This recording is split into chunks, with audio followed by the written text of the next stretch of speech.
또 하나의 궁금증은 사람들이 왜 호산나라고 외쳤나입니다. 저는 지금 벳박의 기념교회 앞에 있습니다.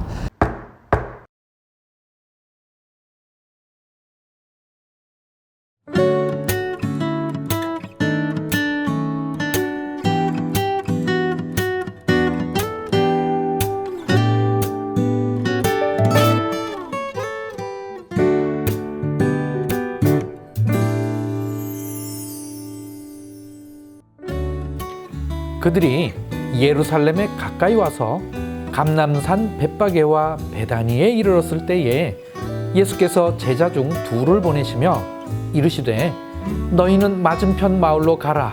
그리로 들어가면 곧 아직 아무도 타보지 않은 나귀 새끼가 매여 있는 것을 보리니 풀어 끌고 오라.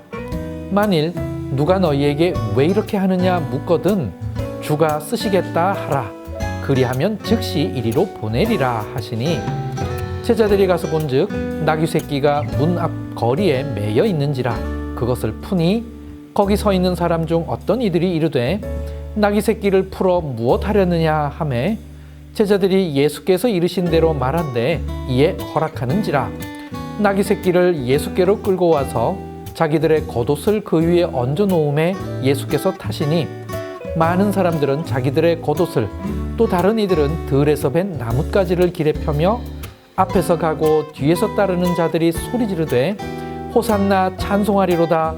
주의 이름으로 오시는 이여 찬송하리로다. 오는 우리 조상 다윗의 나라여 가장 높은 곳에서 호산나 하더라. 예수께서 예루살렘에 이르러 성전에 들어가사 모든 것을 둘러보시고 때가 이미 저물매 12제자를 데리시고 베다니에 나가시니라. 예수님께서 예루살렘에 입성하시기 위하여 감람산 벳박에와 베다니에 이르렀다고 했습니다. 그런데 지리적 관점에서 뭔가 조금 이상합니다. 예수님께서 여리고에서 출발하셨다면 베다니에 먼저 도착하시고 그리고 벳박에를 지나 예루살렘에 순서로 도착하는 게 지리적으로 맞는 순서입니다. 그런데 본문에는 벳박에가 먼저 나오고 베다니가 그 다음에 나옵니다. 누가복음 19장 29절에도 벳박에가 먼저 나옵니다. 왜 그럴까요? 이 질문은 예수님께서 나귀를 불러서 타신 곳이 어디냐라는 질문과도 연관이 있습니다. 나귀 타신 곳은 벳박에일까요? 아니면 베다니일까요? 이 질문은 고대 로마의 길을 알아야 이해할 수 있습니다. 예수님 당시 때 로마의 길은 예루살렘에서 벳박에를 지나 여리고로 연결되어 있었습니다. 저 아래로 여리고에서 예루살렘으로 올라오는 현대의 도로가 보이고 있습니다. 이와 유사하게 고대 로마의 길은 벳박에를 지나 감람산과 연결되어 있는 오른쪽에 보이는 이 능선을 따라 와디켈트를 지나 여리고로 연결되어 있었습니다. 제 왼쪽으로 베다니가 있는데 이 베다니는 고대 로마의 길에서는 조금 벗어나 있었다고 볼 수 있는 것이죠. 유세비우스의 오노마스티콘에 의하면 예루살렘에서 여리고까지 이르는 로마의 길이 벳박에를 지나간다고 했습니다. 그리고 벳박에는 안식일에도 걸을 수 있는 거리라고 했습니다. 그래서 현재의 벳박에 기념교회가 있는 자리에 비잔틴 시대의 교회를 만들었고 십자군이 그 자리 위에 기념교회를 만들었던 것입니다. 1867년에 벳박에 교회를 건축하기 위하여 터를 다지다가 특이하게 생긴 사각형으로 만들어진 돌을 발견했습니다. 이 돌을 히브리어로는 에벤 벳박에라고 합니다. 영어로는 벳박에 스텔라라고 부릅니다. 벳박에 기념비라고 할 수 있습니다. 이 돌은 십자군이 만든 것으로 예수님께서 벳박에에서 나귀를 타신 것에 대해 라틴어로 기록해 놓은 것입니다. 현재 교회 왼쪽 앞쪽에 놓여 있습니다. 여리고에서 예루살렘으로 올라가는 고대의 로마 길은 벳박에를 통과합니다. 그렇다면 예수님께서는 지금 벳박에에 계신다고 볼 수 있는 것이죠. 그곳에서 2명의 제자를 맞은편 동네로 보냈는데 그 맞은편 동네가 어디일까요? 성경학자들은 그곳을 베다니로 보고 있습니다. 제가 있는 이곳은 베다니이고 제 뒤로 보이는 건물 사이로 분리 장벽이 보이는데 저 장벽을 넘어서 조금만 더 올라가면 벳박에입니다. 저는 지금 벳박에와 베다니를 분리하고 있는 장벽 앞에 있습니다. 제가 있는 쪽이 벳바게고 이 장벽 너머는 베다니입니다. 실제로 벳바게와 베다니 사이에는 다른 마을이 없습니다. 나귀가 묶여 있었던 곳은 베다니이고 그 나귀를 불러서 나귀를 타신 곳은 벳바게입니다. 그 다음 궁금한 것은 예수님은 왜 하필 새끼 나귀를 타셨을까입니다. 말이나 노새를 타셨더라면 존귀와 영광으로 오시는 왕의 이미지를 더 잘 드러냈을 터인데 그게 아니었습니다. 나귀를 타신 것은 구약의 예언을 이루기 위함이었습니다. 스가랴 9장 9절과 밀접하게 연관되어 있습니다.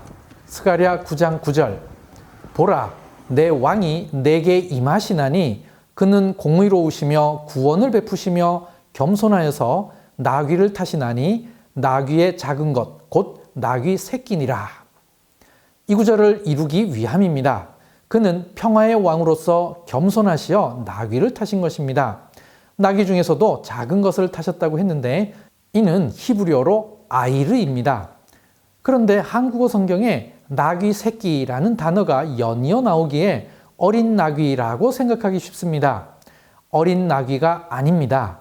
이 구절을 직역하면 암나귀에서 태어난 순놈 젊은 나귀라는 뜻입니다. 아이르는 새끼 나귀가 아니라 다 자라 이제 막 짐을 싣거나 사람이 탈 수 있는 젊은 나귀를 가리킵니다. 마가복음 11장 2절에 그 의미가 잘 드러나 있습니다. 아직 아무도 타보지 않은 나귀 새끼라고 했습니다. 예수님께서 타신 나귀는 아이르입니다. 이제 막 다 자랐지만 아직 짐도 싣지 않았고 사람도 한 번도 안 탄 젊은 순나귀를 의미하는 것입니다. 헬라어로는 폴론이라는 단어가 사용되었는데 이도 또한 젊은 숫나귀를 뜻하는 단어입니다. 또 하나의 궁금증은 사람들이 왜 호산나라고 외쳤나입니다. 저는 지금 벳바게 기념교회 앞에 있습니다. 제 뒤로 보이는 뾰족하게 솟은 교회는 러시아 정교회인데요.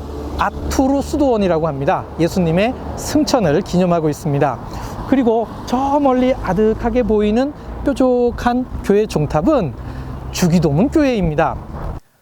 그런데 예루살렘 입성을 묘사하는 병행 구절인 누가복음 19장 37절을 통해 사람들이 어디에서 찬양을 했는지 알 수 있습니다.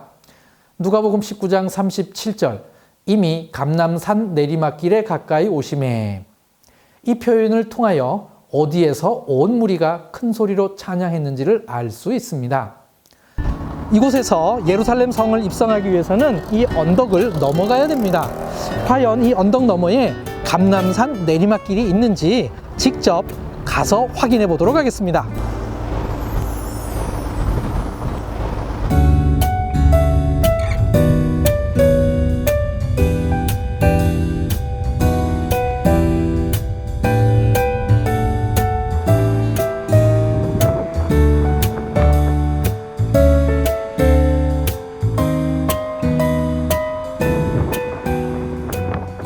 여기서부터 내리막길입니다. 누가복음에 의하면 예수님께서 이 내리막에 이르렀을 즈음에 사람들이 찬양을 했습니다. 그런데 마가복음과 마태복음에는 이때 사람들이 호산나를 외쳤습니다. 이 두 본문을 합쳐서 본다면 예수님께서 내리막길에 이르렀을 즈음에 사람들이 호산나를 외치며 찬양을 했다고 볼 수 있는 것이죠. 호산나는 시편 118편 25절에 나옵니다. 여호와여 구하옵나니 이제 구원하소서. 여호와여 우리가 구하옵나니 이제 형통하게 하소서. 이 구절에 이제 구원하소서가 히브리어로 호시아나입니다. 이 두 단어가 합쳐져서 헬라어로 호산나가 된 것입니다. 초막절 마지막 날을 호산나 라바라고 하는데 이날 성전에 모여 제단 주위를 돌며 호산나를 외쳤습니다. 오늘날에는 회당 안을 돌며 호산나를 외칩니다. 특이하게 예수님께서 예루살렘 성을 입성할 때 사람들이 예수님을 향해 호산나를 외쳤던 것입니다. 그리고 사람들이 자기들의 겉옷과 들에서 벤 나뭇가지를 길에 폈다고 했습니다.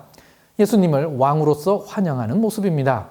요한복음 12장 13절에는 종려나무 가지를 가지고 맞으러 나왔다고 했습니다. 종려주일의 기원이 여기에 있는 것입니다. 그런데 일부 학자들은 종려나무와 호산나를 외치는 것은 유대인의 관습상 초막절과 연관이 깊으니 예수님께서 예루살렘 입성을 하신 명절이 6월절이 아니라 초막절이라는 주장을 하기도 합니다. 이는 근거가 희박한 주장이라 생각합니다. 마카비상 13장 51절에 시몬이 예루살렘을 회복했을 때에도 백성들이 동일하게 야자나무, 즉 종려나무 가지를 들고 그를 맞이했습니다. 이와 같이 초막절 이외에도 종려나무 가지를 사용한 예가 있습니다. 그러니 초막절이 아니어도 예루살렘 입성 환영을 위해 종려나무 가지를 사용할 수 있는 것이죠. 예루살렘의 제사장들은 아무도 예수님의 입성을 환영하지 않았습니다. 예수님께서는 예루살렘 성전에 들어가셔서 단지 둘러보기만 하셨습니다. 그런데 날이 저물었습니다. 예수님께서는 나귀를 묶어 놓았던 그 동네인 베다니로 돌아가셨습니다.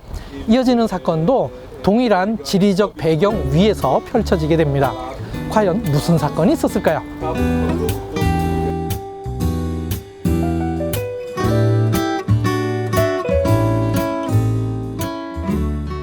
이튿날 그들이 베다니에서 나왔을 때에 예수께서 시장하신지라 멀리서 잎사귀 있는 한 무화과 나무를 보시고 혹 그 나무에 무엇이 있을까 하여 가셨더니 가서 보신즉 잎사귀 외에 아무것도 없더라.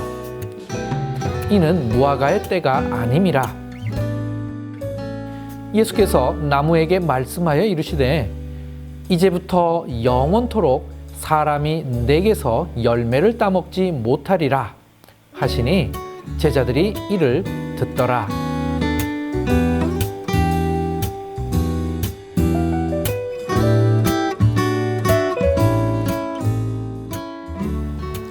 좀 의아하지만 갑자기 무화과 나무 저주 사건이 나옵니다. 그런데 이 사건은 예수님의 예루살렘 입성과 동일한 배경 위에서 있었던 일입니다. 이 사건의 배경은 모두 무화과와 연관이 있습니다. 지난밤에 예수님께서는 베다니에서 머무셨습니다. 베다니에 대한 어원적 설명에는 두 가지가 있습니다. 첫 번째로 베이트 아니인데 뜻은 가난한 자의 집입니다. 두 번째는 베이트 테나인데 이것이 헬라어로 음력되면서 베다니가 되었다는 것입니다. 베이테나의 뜻은 무화과의 집입니다. 그러므로 베다니는 무화과와 연관이 있는 동네인 것입니다. 예수님께서는 아침에 예루살렘으로 다시 들어가셨습니다. 그렇다면 이때 예루살렘 입성 때 통과했던 벳바게를 지나서 가셨을 것입니다. 그렇다면 무화과 나무 저주한 이 사건은 베다니에서 벳바게를 가는 그 사이 어느 지점에서 있었을 것입니다. 벳바게는 히브리어로 베이트 파게입니다. 첫 무화과 열매의 집이라는 뜻입니다. 결국 벳바게도 무화과와 연관 있는 지명입니다. 무화과의 잎이 무성해지기도 전부터 파게가 열리기 시작합니다. 이 파게를 다 따주어야 그 다음에 제대로 된 튼실한 무화과가 열립니다. 만약 따주지 않으면 엉성한 파게만 열리고 제대로 된 열매가 맺히지 않게 됩니다. 그러니 예수님께서 베이트 파게에서 파게를 얻고자 하신 것이 아닌가 추측해 볼 수 있습니다. 만약 무화과의 때가 되었는데도 잎만 무성하고 파게가 없으면 그 나무에는 전혀 무화과 열매가 맺히지 않는 것입니다. 즉 자리와 물만 축내고 열매는 없게 되는 것이죠. 그렇다면 잎은 무성한데 열매는 없는 이 무화과 나무는 무엇을 상징하고 있을까요? 이 대목에서 성경학자들은 예수님의 행적과 비교하고 있습니다. 예수님께서는 전날 예루살렘 성전을 들어가셔서 둘러보셨습니다. 그리고 그 다음날 아침에 이 무화과 나무를 저주했습니다. 그렇다면 이 무화과 나무는 예루살렘 성전과 연관이 있을 수 있습니다. 성경학자들은 그래서 잎은 무성한데 열매가 없는 무화과 나무를 하나님께서 기뻐하는 제사를 드리지 못하고 있는 당시 예루살렘 성전을 상징한다고 해석하고 있습니다.